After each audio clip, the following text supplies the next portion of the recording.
Ben Kibumba didn't realize his own life was in danger the day he returned for his father's funeral.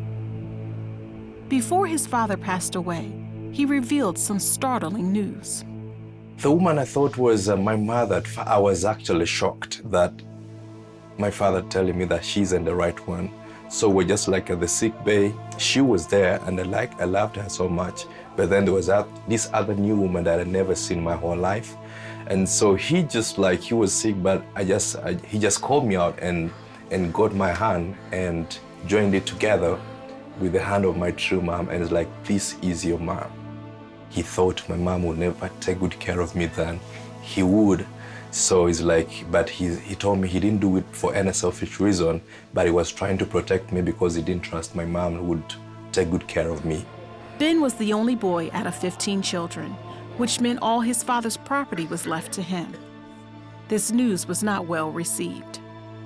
The rest of the women that my father had married before, so it's like, why does Ben and his mom get to share all this to themselves and the rest of the girls and the women miss out?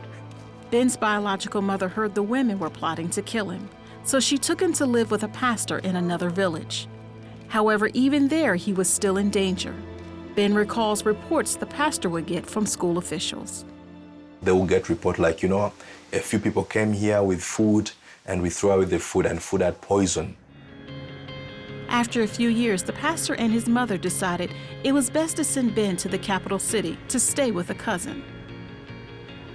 Coming from the village to the capital city, everything was new and amazing. It looked, cool for me to see. Getting a better education was my dream because I knew since my father died, I didn't have any hope. My hope was in education. Ben was determined to create a new life for himself. I had made a decision never to go back to my village. I hated them because they hated me as well. I had selfish reasons. Grow up, go to school, get a good job, make a lot of money, buy land, start up my own village, my own community, live there with my wife and my children. That was my dream. However, Ben's past made it difficult for him to move forward. My heart was filled with bitter. I was a terrible guy in school. Because of my background, I would, want to fight with everybody, whoever talked about my life and my background. Ben found a few friends at school who could relate to his upbringing. He also began attending Bible studies and became a Christian. I felt God gave me a new heart.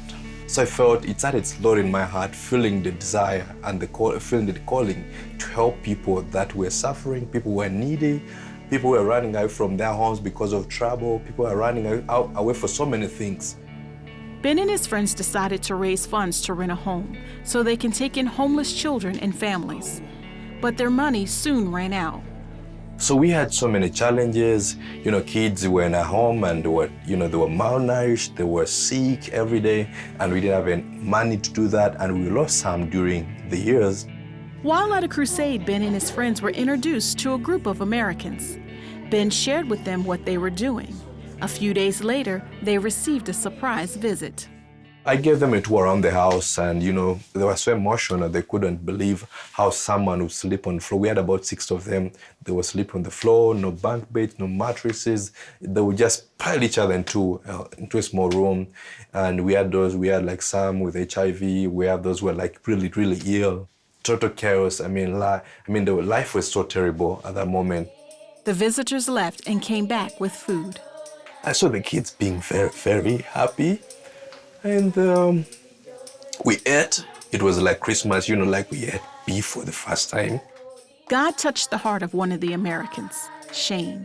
She moved to Uganda for some time and lived in the home with Ben and the kids and helped him establish Come Let's Dance.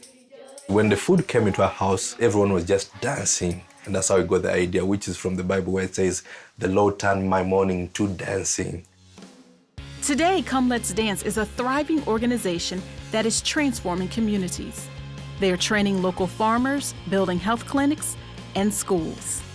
My hope for Come Let's Dance is we're dreaming of empowering communities. God has just gave me a new vision. I call it Men for Africa. My dream is to be able to empower these men and raise them up to take their positions in worship and being good leaders, good husbands, being honest, and change this continent for God.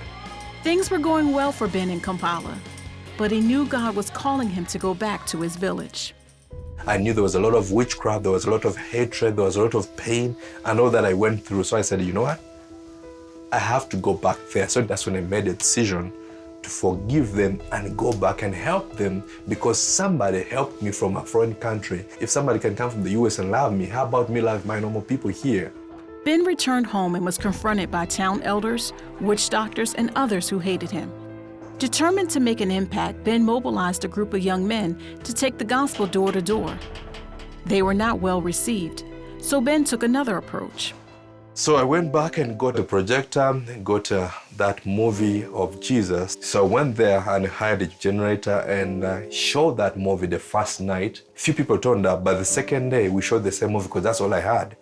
And then so many people started coming, the drunkards, the witch doctors, name every person that would come. So when, at that moment when Jesus was being striped and, almost dying, that's when I would pause and go and share the word of Christ. So we started seeing people converting and becoming born again. But one of the biggest things that happened was there was a guy called T. Gatola.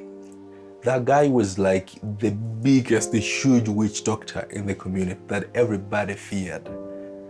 So one time we were praying, we went to his house and prayed, and all his powers got lost. And he became nervous, he became uncomfortable. He's like, I've never seen my power run away. He gave his heart to Christ, and so did many other witch doctors. Ben helped them to burn all their idols. Since that time, Ben has built a church and started several businesses to help his village. God is also helping to repair the relationship with his sisters. I've been working on that for quite some good time right now. And this good news is that I've seen a number of them come back. I've seen about 6 of them come back.